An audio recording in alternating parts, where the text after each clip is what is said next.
If you know the enemy and know yourself, you need not fear the result of 100 battles. If you know yourself but not the enemy, for every victory you gain, you will also suffer a defeat. If you know neither the enemy nor yourself, you will succumb in every battle. A very cogent point made by perhaps the single most overquoted man to have ever lived. Sun Tzu, The Art of War. And yet it is a point worthy of particular attention today, as right now, at this point in what we so grandly refer to as the culture war, I fear we are beginning to forget who we are. Thus, we will cede countless victories to our opposition, until eventually, as is the fate of seemingly every ascending ideology that thinks it will be the one to stop the pendulum from swinging, we will also forget who our enemy is. But I am being awfully fluffy and floaty right now, aren't I? So let's get down to brass tacks. Today, I am going to talk to you about why we need to claim games for our side, even if they do not align 100% with our stance on things. This is, of course, where Kingdome Come Deliverance 2 comes into the picture, as it is a game that some are rejecting for being woke. And as I mentioned in my KCD 2 has become a minefield for content creators video, there is some validity to that position. It is most certainly not just pure lunacy, like far too many claim. However, reality is that if we wish to keep winning, then it is not enough to simply burn everything to the ground. The objective is to gain power and influence, not to lose it. And make no mistake, our opposition is more than happy to capture any ground we willingly cede. We will touch on that as well later. So, I am going to use KCD 2 as our most immediately salient example, but we are first and foremost going to speak in broad theoretical terms as to why we should claim games, how we do it, and why not claiming things will see our side flame out almost as quickly as the woke did. Let's get started then with the bluntest, harshest, and yet also the most important point that many might instinctively rebel against, but is still key to understanding my point here. You are not the majority. I am not the majority. We are not the majority. We are, as I'm ever so fond of saying, a 1%, arguing with another 1% over the attention and sympathies of the 98%. Most of whom don't know what's going on, don't care what's going on, or simply don't want to know what's going on. The simple truth is that you and I and people watching channels like this and others like it are far more aware and informed about what's going on politically and culturally speaking than the overwhelming majority of people. And I am not saying this to stroke anyone's ego. In fact, I am saying it as a warning. As whilst, of course, this has bright sides, in that it allows us to shape culture, knowingly so, and to guide the 98% in a direction we want them to go in. An endeavor we have been quite successful in so far. But it also means that we are only the 1%. Even as our ideas become more widespread and accepted, we remain just a 1%, a tiny minority. And we run the risk of forgetting that simple fact, and instead beginning to act like we are the 98. Like we have already won and can now simply dictate where we wish the majority to go, even as we conduct ourselves in any manner we so please. This is squarely so what happened with the left with the now quite famous article, "Gamers are over. Gamers don't have to be your audience." An unfathomably rich statement from a games writer on a site called Gama Sutra, with the tagline, "The art and business of making games." This kind of utterly divorced from reality take, so completely unreasonable that it took most of us years to fully understand just how bad it was, could only come from a position of absolute self-assuredness, of the absolute knowledge that one is in the intrinsic right and may now simply dictate to others. Throughout the article, the author expresses abject bafflement that these filthy gamer things aren't already in lockstep agreement with the author's worldview, and lumps all of them together as angry men, obtuse shitslingers, and touchscreen junkies. And finally concludes that gamers are over, that there are no sides here, there is no debate, there is no nuance, the left simply has the truth. And it would now proceed to browbeat everyone with the truth until you submit. That was 10 years ago. And today, those very selfsame people, progressivism as a whole in fact, is lying on the ground with a broken back and a 9-inch hole in its gut. And before you say, "Well, yeah, but that would never happen to us," know that every single solitary group that has ever seized a hold of political power has thought that very self-same thing. That is exactly what the left thought when it created tools that are even today in the form of Doge being used to beat them with. And the creation of those tools, the justification for them, is another important point. One might first say it's not going to happen to us, and then one might follow up with, "It's different when we do it," as a justification for using what you once perceived to be the enemy's tools. The left has been a case study of this. It was okay to cancel people because they deserved it. It's not cancel culture, it's consequence culture. Remember that one? And, well, what are we doing today, right now? We are celebrating countless firings of games journalists and woke games developers because, well, it's not cancel culture, it's consequence culture. And hey, I'm not saying that's not justified. I myself engage in it because I do believe it is justified.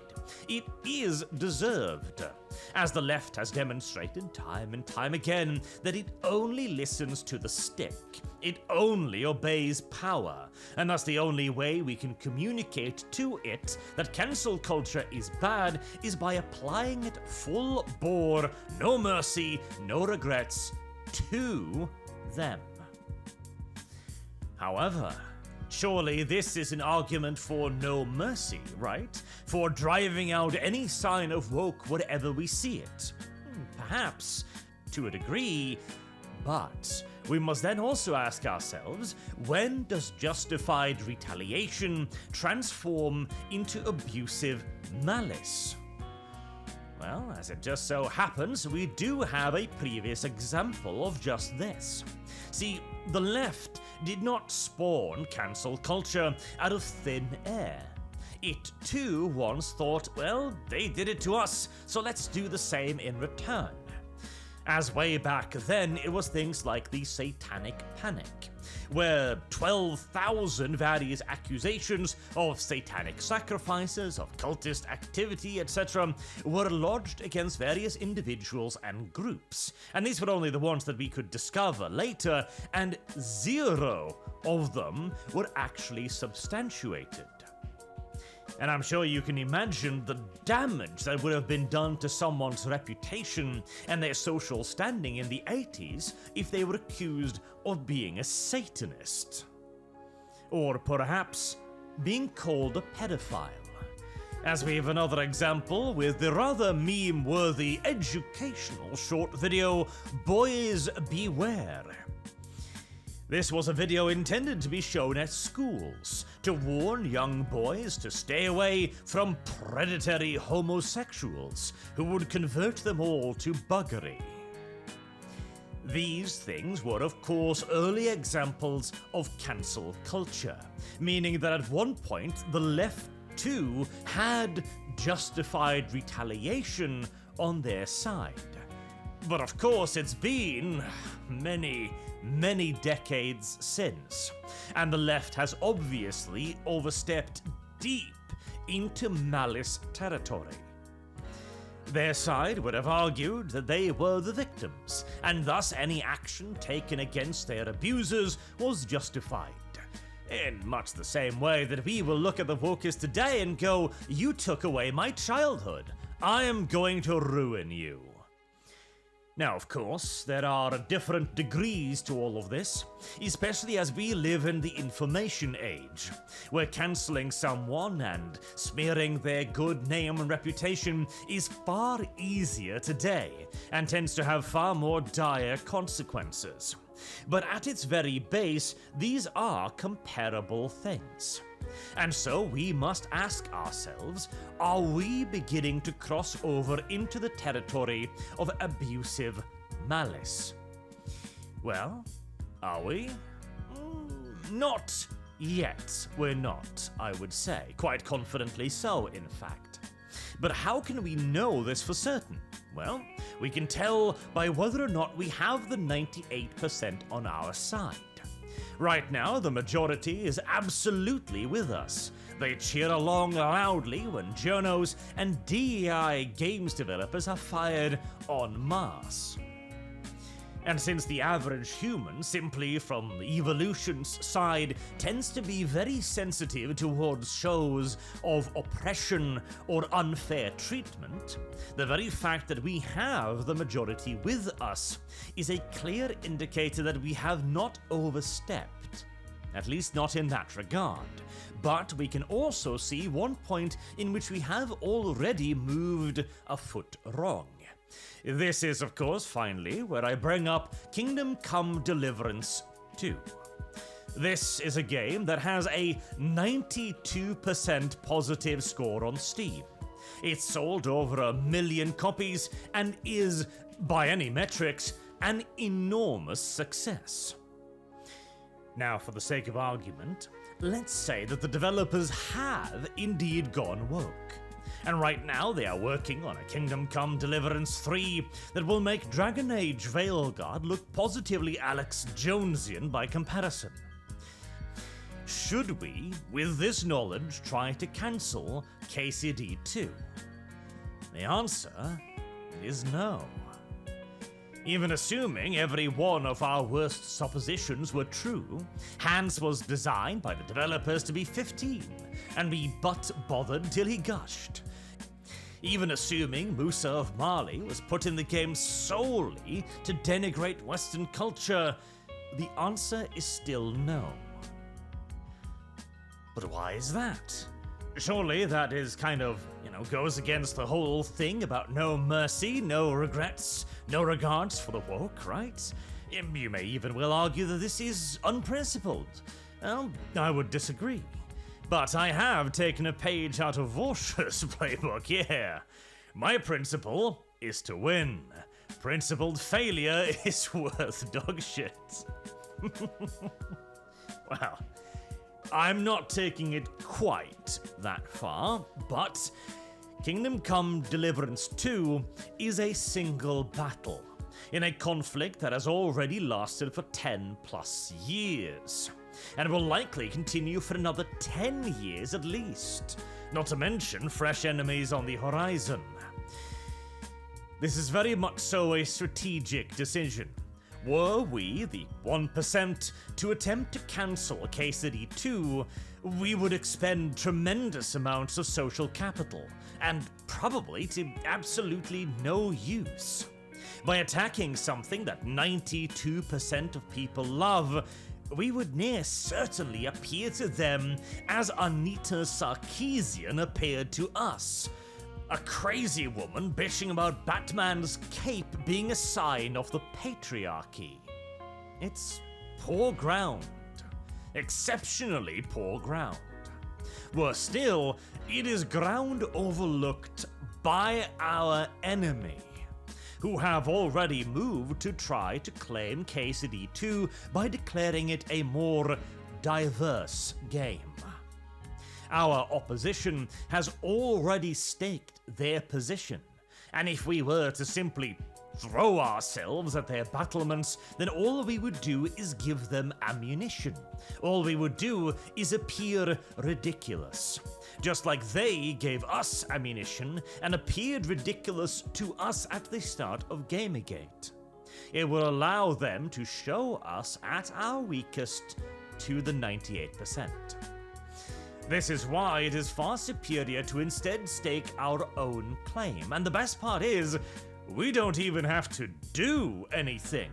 You don't have to buy KCD 2, you don't have to play it, you don't even have to argue for it. If we do nothing, KCD 2 is a game set in a Christian medieval Bohemia, where the local whites are squabbling over hereditary European titles. And the diversity argument is an incredibly unpopular, near universally disliked dude that you don't even meet until you're 3/4 through the game. There is no reason to not just take the W here, instead of attempting so hard to forcibly turn it into an L. Furthermore, if we do indeed assume that the developers have taken the first step on the slippery slope to damnation and wokeness, then I will remind you of a quote from Napoleon. "Never interrupt your enemy when he is making a mistake." If Kingdome Come Deliverance 3 comes out and half of Bohemia is sub-Saharan black, and your only romance options are Billy Bob and Salahadin, well, we will cancel it then.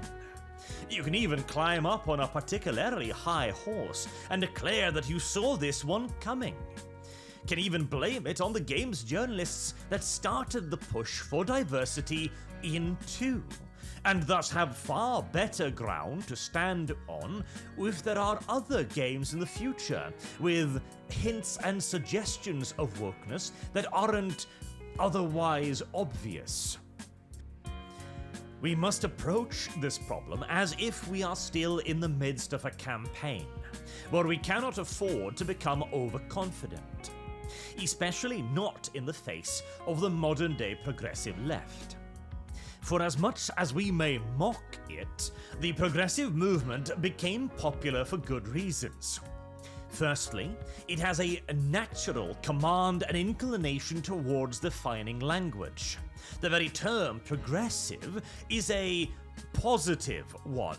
To progress, to move forwards, to advance towards a better future. That is how they defined it, and that is how the majority of people viewed it until we, having been cut quite deeply by our enemy's sword, decided to pick it up and try it on them, as we redefine progressive right back. Same thing with woke.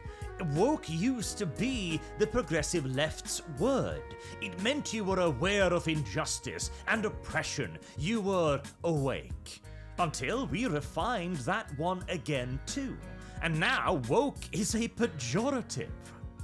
It should not surprise us in the least that the progressives' tools, their weapons, were effective, because we are using them right now against them, fighting fire with fire. We should be the first to recognize just how good the tools are, and how dangerous the opponent who initially made them is. And whilst we have grown far better than the progressives at defining terms, there is still one area that we lag behind in. Namely, that the progressives have a doctrinal and natural inclination towards seizing castles. They move into any space that will have them, even many spaces that won't, and start to plant flags left, right, and center. This allowed them to conquer academia, driving out virtually all opposition. Proper right, quote-unquote, wing intellectuals are only now beginning to re-emerge. The very fact that I have to say right with quotation marks tells you how severely they deconstructed the right and the conservative movements. And in hobby spaces, they have always again moved to become the moderators, to become forum organizers, and those reaching out to the companies directly. It's been ages now, but one of my old foes was a Facebook forum called Feminist 40K. As the name suggested, they were a pro-feminist 40K forum, and practically the first thing they did was contact GW directly, even getting GW's permission to use the old 40K logo for their own merchandise. Can you even imagine the sheer degree of self-entitled assuredness such a move must take? Oh yes, my sub-5K Facebook group is totally worthy of not just talking directly to Games Workshop, but to take and sell their IP? Do not underestimate these people, even when they fail. As Feminist 40K did. It has not been active since 2022 and peaked at just over 5,000 followers. And I'll be so bold as to claim some of the credit for that. But the point is that our opposition will try damn hard to take any ground they can, even when the ground is in direct opposition to them. Like this, for example. Marvel Rivals is pretty much the precise opposite of everything the progressives value, not just as a game, but as a Chinese product. And yet, they still find just an inch to take in the hopes of getting a mile. This is something that we are not very good at. In fact, we are very, very bad at it, as we are in full defense mode. We have grown very sensitive to anything that even has the slightest suggestion of wokeness. A female character is wearing too much clothes. We start to wonder if there is a political reason behind it. We look at a female character with a strong jawline and think, did they intentionally uglify her?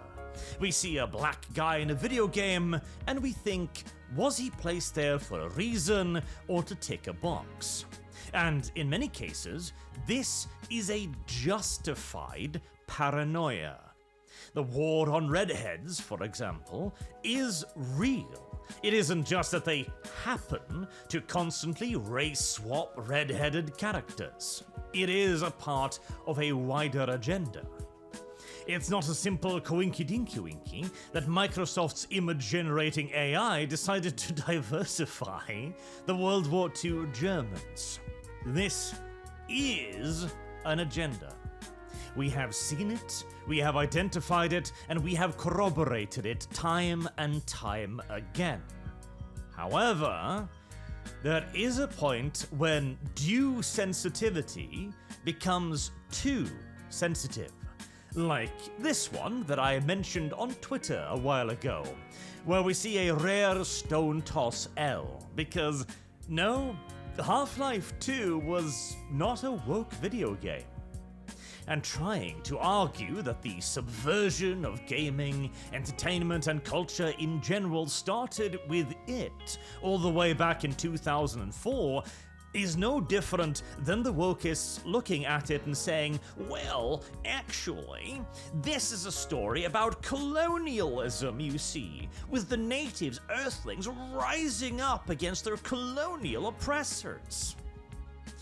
It is beyond a stretch, and serves only to try and label something as either in opposition or support to you. But whereas the left virtually always argues support of their cause, like Star Trek being a communist paradise, and Starship Troopers being an example of how bad fascism is, we tend to argue in opposition to ourselves. No, friends. Video games were always subverted. It was always bad. You have to reject everything. Which leaves you with nothing. Beyond the obvious problem of becoming Anita Sarkeesian and unable to enjoy anything, as everything is woke, everything is progressive, everything is DEI and you have to point it all out, it also means that we will no longer have any positive message to push to the 98%. This was the error that the left made. Their original message was, hey, racism is bad, sexism is bad, and we can fix it. And we agreed. Okay, tell us how to fix these things. And then they went on to say, actually, absolutely everything is racist, absolutely everything is sexist, and it's all got to go. This is where we came in with our positive message saying, no, it's not all bad, you're just trying to ruin things. That is the entire fundament of our position. If we simply become the side of the antis, then what are we defending? Why are we even fighting this culture war at all if games from 2004 are already irreversibly infected? And so in conclusion, I say that both for obvious strategic reasons and also simply just for our own sanity's sake, we must be able to claim things. We must be able to seize ground and take command of things, take properties, make them our own, and by so doing spreading a positive message that we are the side of good here. We are on the side of good video games, and whatever imperfections there are in them, well, we will simply point out that, yeah, no, that part was silly. Musa of Mali is a shit character. The women in KCD 2 could indeed be significantly hotter. Things that virtually everyone can agree on, allowing us to remain positive, continue to enjoy something in this world of ours, and also continue to win the culture wars. Anywho, that has been my view on this matter. I am looking forward to reading all of your comments when I get back home again from the vacation. So please do tell me what you think. Do tell me what your point of view is. And if you do have counter-arguments and opposite viewpoints, please, again, give me those as well. I'm very interested in seeing it. Until next time, I have been Arch. Thank you all very much for watching, and I do hope to see you all again soon. Have a good day.